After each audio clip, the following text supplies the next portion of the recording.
Hello everyone, Reza here. This video is a step-by-step tutorial on modernizing the classic PowerApps form control experience. We will focus on three key areas: responsive design, modern controls, and modern theming. So let's get started with the video.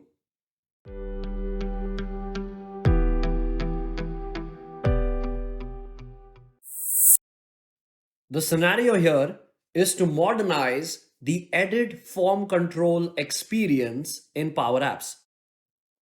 Modernization that supports modern theming, utilizes modern controls, and the form experience is responsive by design. With the classic edit form control experience that I have added to the screen, I can connect it to a data source of choice. In my case, the data source is a SharePoint list called issue tracking, and I have a wide variety of column types here, from text to choice to person to dates and more. Once the form control is connected to the data source, you can select the fields or the columns from the data source, and each of them get added as data cards in the form control experience. Now, all of these data cards leverage the classic controls, and these data cards are built depending upon the type of our columns. Text columns, it will leverage the text input control. Choice columns, combo box. Date columns, date picker. Let's try and modernize classic form control experience by adding modern controls. Now I have done a video on modernizing the home screen of this Power App, wherein we created a responsive screen with a gallery that utilizes modern controls and respects the modern themes. So we will continue to build from this point onwards. This gallery is connected to the same data source, which is my issue tracking SharePoint list. When I select this edit button, I am resetting my form control. Then I am setting the mode of the form to edit by using the function edit form, and then I navigate the user to the form screen. When I click on the view button, I reset the form, use the view form function to set the mode of the form to view, and then I navigate the user to the form screen. And when this plus icon is clicked, I reset the form, call the new form function to set the mode of the form to new, and then navigate the user to the form screen. If I click the plus icon, the form is a new form experience where the user can create an item in my SharePoint list.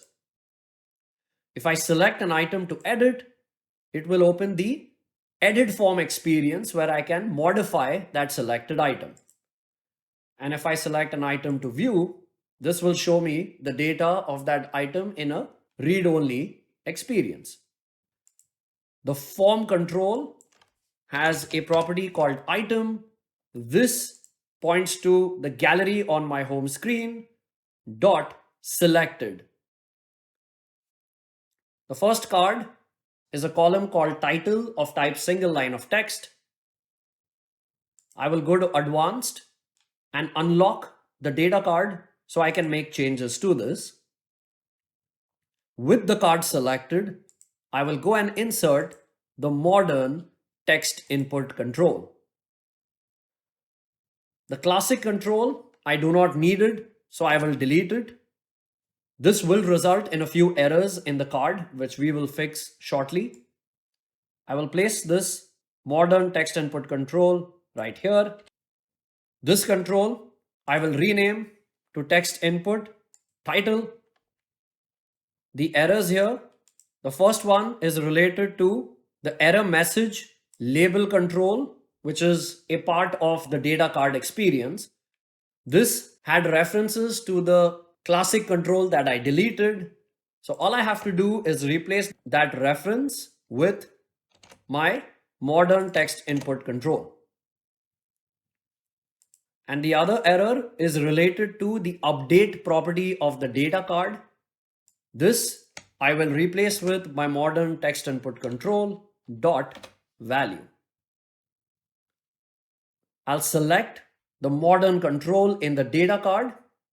Its value property, I need to set it to parent dot default. So if you notice, it shows the default value of the item that I selected in the gallery. If I go back and pick a different item, you can see how the modern text input control changes the default value. Issue description. This is a column of type multi-line of text. The steps would be very similar. Unlock the data card, insert the modern text input control, delete the classic control. The errors, I'll give the reference to my new modern text input control, and the update property of the data card would be the modern text input control dot value. And for this control, the value property will be parent dot default. The modern text input control, if you head over to properties, one of the modes is multi-line. So I'll select multi-line and I will increase the height of this control. So that now is a modern text input control experience that's handling a multi-line text column. Next, I have 3 choice columns in my SharePoint list: category, priority, and status. And for all of these, let's try using different modern controls. Let's begin with status. Status is a choice column, single select. First step, I'll select the status data card, go to advanced, unlock, go and insert the modern drop-down control. The classic drop-down control, its items property is as follows. This lists out all the choices that are a part of that column. So I'll copy this, select my modern drop-down control, and set its items property to that same formula. The classic drop-down control I will delete. The modern control I will position it. The errors, let's fix it by giving it the reference to the modern drop-down control. Update would be modern drop-down control dot selected. The modern drop-down control, I have the item set, fields. I can go to edit, add field and select value. So now if I preview this, you can see how it lists out all the choices. And for this control, we have default selected items. This will be parent dot default. So it's defaulting to the status of this item. And I am free to make changes to it. Next, let's take the category column, which is again of type choice. Now this one only has 2 choices. Select the data card, unlock the data card. In here, I will insert the modern tab list control. Items property of the classic control, I will copy. I'll select my modern tab list control, set its items property. Classic control, I will delete. I'll position the modern control. Let's fix the errors by giving the reference of the modern tab list control. And then the update property of the data card will be tab list dot selected. And the default selected items property of the modern tab list control will be parent dot default. So if I pick a specific item, you can see how the default value of this tab list control is changing. And for the user to make the selection, They simply have to select it. So it will update its value when I go ahead and submit. Next choice column is priority. Unlock the card, insert the modern radio button control. Classic controls items property, I will copy. The modern radio button control, I'll set its items property. I will delete the classic control, position my modern control, update the references that are erroring out. Update property of the data card will be the modern radio button control dot selected, and the default selected items property of the modern radio button control will be parent dot default. Now the modern radio button control, if we go to properties, we have different layout options to choose from. You could select the vertical layout, you could select the horizontal layout, or also select the new horizontal stacked layout. In this scenario, it fits perfectly in this amount of real estate that I have. So that's how we are representing the choice column value. In the same data card, I will insert the modern progress bar control. I will adjust its width to be similar to the width of my radio button control. Now for priority, I have 4 choices. And you notice I have this max value property for the progress bar control. I will set this to 4.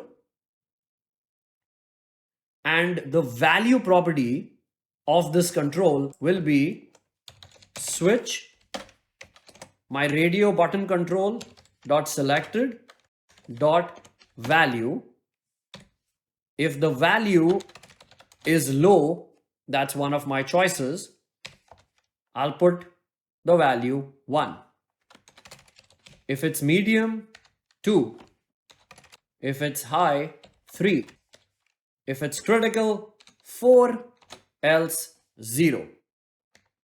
So now, as I start making these selections, you can see how the progress bar also follows my selection. Next, I have a date column. Unlock the data card, insert the modern date picker control, delete the classic control, position this control, give the reference to the new control to fix the error. Data card update property will be the modern date picker control dot value, and the modern date picker controls value property will be parent dot default. And just like that, we now have a modern date picker experience.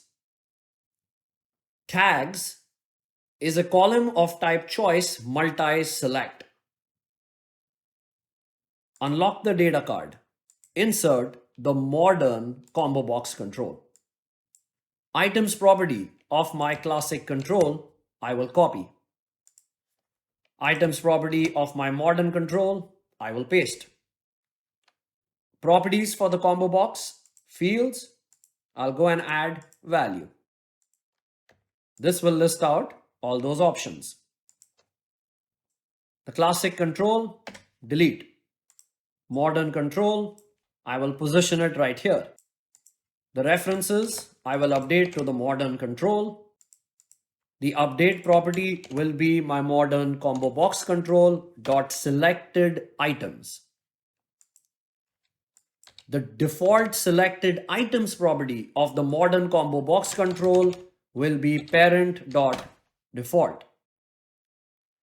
This control, I need to ensure I have allow multiple selections on, allow searching on as well. And if I head over to advanced, there is the default input placeholder text. You can modify this. So I can say find tags. So if I was to create a new item, you can see how I see that default placeholder. I can select this.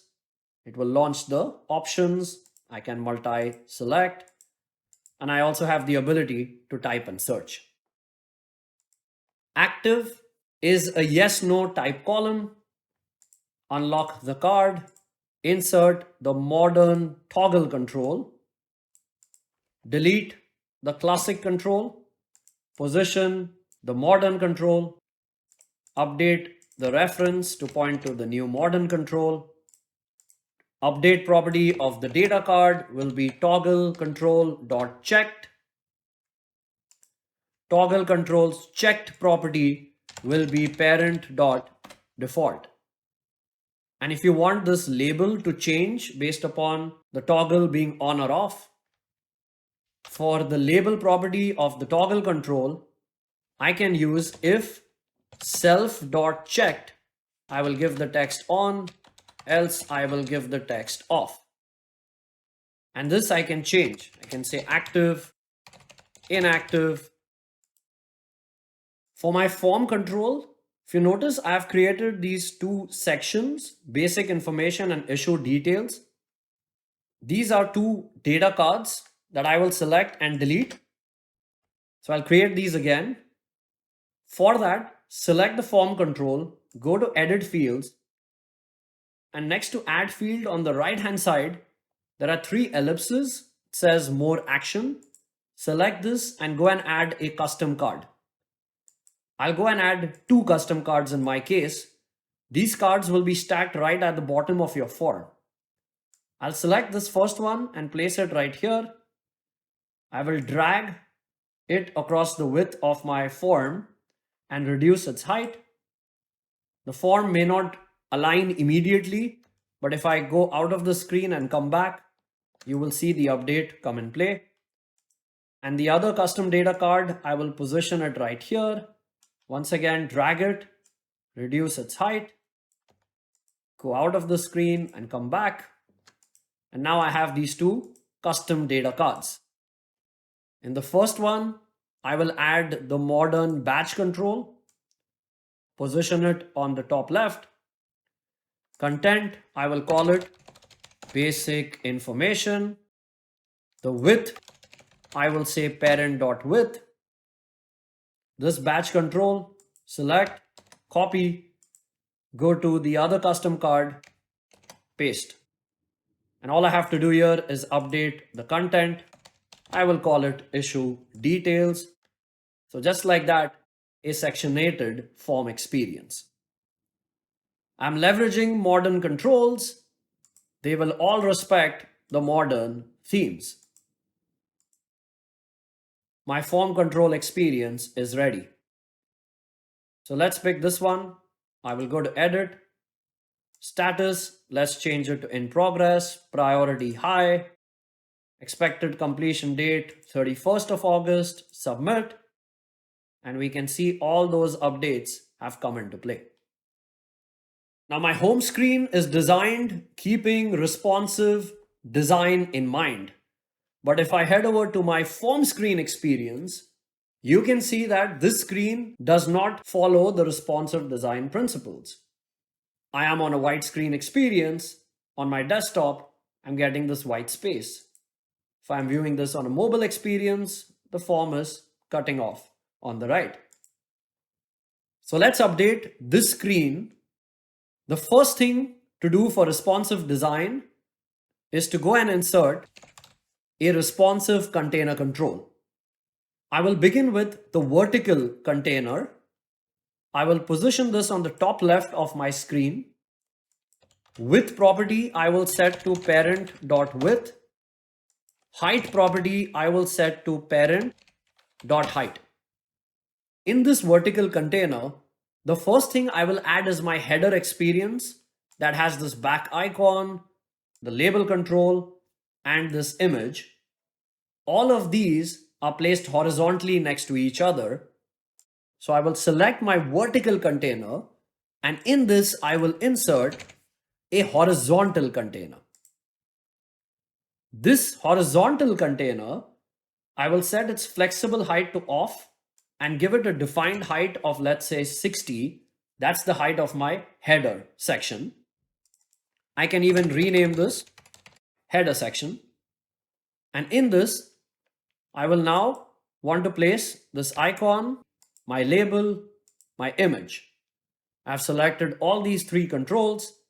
Right click, cut, select the header section, right click, paste. The icon needs to be the first control in this container. So I'll select it, right click, reorder, move to start. If you want to center align this, set its alignment in container to center. The label control comes next. Flexible width, I will turn on. So it will take the real estate that's available in this section. In my main container of the screen, I will now add the form control. Right click, cut, select the vertical container, right click, paste. And then the button control, right click, cut, container, right click, paste. This button control, alignment and container, center. Now comes my form control. Set the property of the form control called columns to the maximum number of columns you would like to show in a row. I will set it to 4 to begin with. And because snap to columns property is on, all of the columns will start aligning accordingly. Go ahead and turn it off at this point. I'll select my first data card, drag it across, and reduce the height. In the second row, I have 3 columns. And I want all of them to take equal width. So for that, I have selected the title data card. It has a property called width fit. I'll turn it on. I'll select the issue description data card, turn on width fit, select the category data card and turn on width fit. And the same thing I should also do for my custom data card. I should turn on width fit. My custom card's width is parent.width. Select that control, go to width. I will say parent.width minus, let's say, 60. And I will do the same for the issue description text input control. This custom card of mine, I'll increase the width, reduce the height. The width for the custom card, parent.width, width fit, turn on. Now for the issue details section, I have 6 different data cards to position. 4 cards per row for this section. And let's say I'll move status right here. I'll select each of these cards and set their width fit to on. And now I have only 2 cards in the bottom row. So I'll just turn on width fit for these and preview the app. Now observe, they are spaced equally. And if I go to a tablet experience, you can see how the number of cards in a row are changing. And if I go to the mobile experience, they will all sit in a single column format. But on my desktop experience, you can see that tags and active, there's a lot of gap between them. So an additional thing what you can do here, I want to align this data card's width relative to assigned to. So in this case, I'll simply copy the name of this data card. The names could have a space. I will go to my tags data card. For the width of this data card, in single quotes, I'll put the name of my assigned to data card dot width. And I will turn off width fit for this one. The control within it, its width, can make it dynamic, parent.width minus 60. Now I'll preview. 4 data cards in a row, but the next 2 are stacked right below it. And if I go to a tablet experience or a mobile experience, you can see how well the controls align. If you enjoyed this video, then do like, comment, and subscribe to my YouTube channel. And thank you so much for watching.